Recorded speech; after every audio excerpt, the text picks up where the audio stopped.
This story came from a woman named Marissa, who lived in an old apartment building on the east side of the city. Marissa worked as a night nurse, which meant coming home around 3 or 4 in the morning. The building she lived in had a single creaky elevator that always smelled faintly of oil and rust. The landlord swore it was safe, but it groaned and shook so much that most of the tenants avoided it after dark. One night, exhausted after a 12-hour shift, Marissa dragged herself into the lobby and pressed the elevator button. She considered taking the stairs, but she lived on the 14th floor, and her legs simply couldn't handle it. The doors opened with a shudder, and she stepped inside. She pressed her floor number and leaned against the wall, closing her eyes. The elevator started moving, but instead of going up smoothly, it jolted. The lights flickered and the car stopped between the 4th and 5th floors. Marissa groaned, rubbing her face. Getting stuck was her worst nightmare, and it seemed to be happening now. She pressed the emergency button, but there was no response. She tried her phone. No signal. She sighed and decided to wait, but then she noticed something strange. The elevator wasn't completely stuck. The car was tilted slightly, leaving a small gap at the top of the door. From that space, she thought she saw movement, like someone pacing back and forth in the hallway above. At first, she assumed it was another tenant waiting for the elevator. But then, she heard it. A whisper. Not words she could understand, but a low hiss, as if someone were speaking directly into the gap. Marissa froze, her heart racing. "Hello," she called. "Is someone there?" The whispering stopped. For a long moment, there was silence. Then came the sound of scratching, nails dragging along the metal door, slow and deliberate. Her chest tightened. She pounded on the emergency button again, praying someone at the front desk would notice. Instead of a response, the elevator lurched downward a few inches, then stopped again. The lights went out, plunging her into total darkness. Marissa clutched her phone, turning on the flashlight. The beam shook in her trembling hands. She aimed it at the gap above the door. 2 eyes were staring back at her. Wide, unblinking, pressed close to the opening. She screamed, stumbling back against the wall, the phone nearly slipping from her grip. The eyes vanished as quickly as they appeared, replaced by silence once more. Then came a thud, like something heavy had landed on top of the elevator. The ceiling creaked, dust falling onto her hair and shoulders. Someone, or something, was on the roof of the car. Marissa backed into the corner, her breath shallow. She thought about climbing up through the emergency hatch, but the idea of meeting whoever was up there made her knees buckle. She stayed where she was, flashlight fixed on the ceiling, every muscle tense. The elevator jolted again, this time shooting upward with sudden force. Her stomach dropped as it raced past floor after floor, faster than it should have been moving. It stopped abruptly at 14, her floor nearly throwing her off her feet. The doors opened to her hallway, quiet and dimly lit. Marissa didn't think twice. She bolted out, sprinting toward her apartment. Just as she slammed the door behind her, she heard the elevator descending again, faster and faster, the cables groaning under strain. Then a crash shook the entire building, rattling her windows. The next morning, she learned the elevator had dropped all the way to the basement, smashing into the ground. Maintenance said no one had been inside, but Marissa knew better. Someone had been waiting for her in that shaft.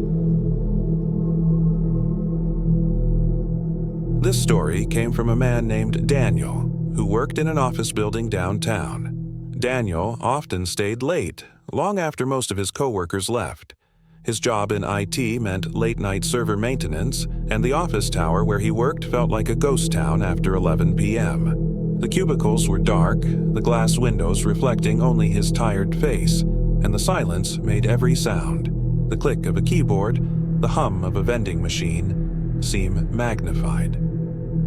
One night, after finishing up close to midnight, he gathered his things and headed toward the elevators.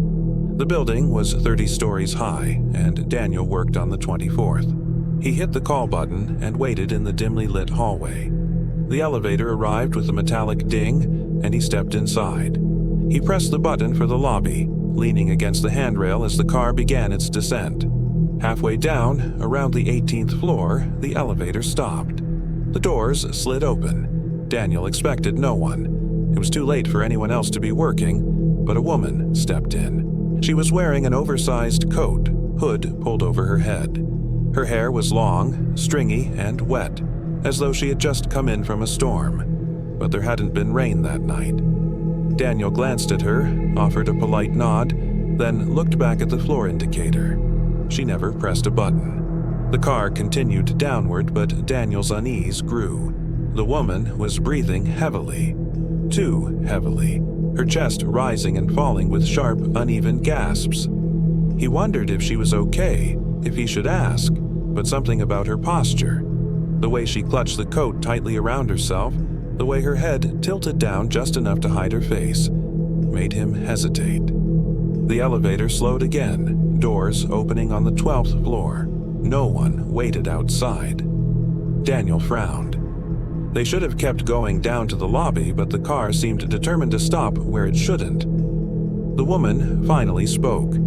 Her voice was low, raspy, as if she hadn't used it in years. "Don't get out." Daniel's chest tightened. He hadn't planned on leaving, but now he was terrified. He turned toward her. "Excuse me?" She didn't lift her head. "Don't get out." The doors stayed open longer than normal. Daniel's palms grew sweaty as he stared at the empty hallway. It looked darker than it should have been, the kind of dark that swallowed everything. Just before the doors shut again, Daniel swore he saw a shape at the far end of the corridor. Something tall, too thin, standing unnaturally still.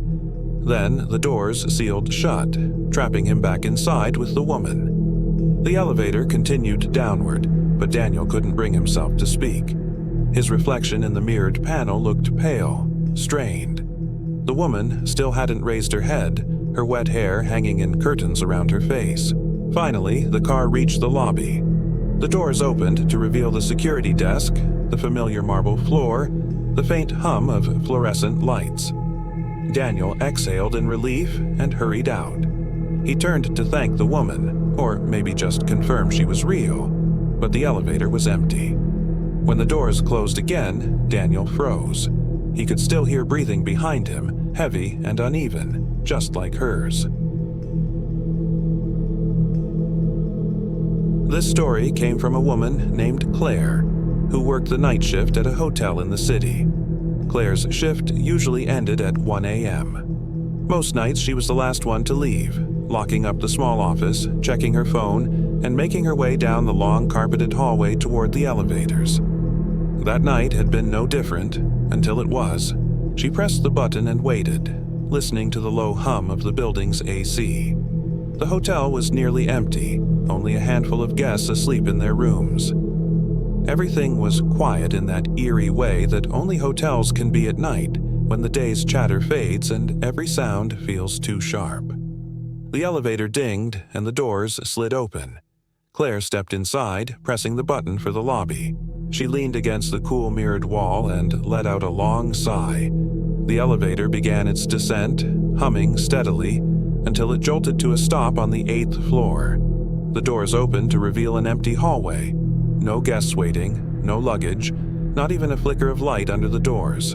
She frowned, confused, and reached for the door close button. Just as her finger brushed it, a tall man stepped inside. He was wearing a gray suit, the kind that looked like it belonged to another decade. His shoulders were broad, his expression unreadable. Without a word, he walked to the corner and faced the mirrored wall, his reflection staring back blankly. He never pressed a button. Claire felt the weight of silence press on her.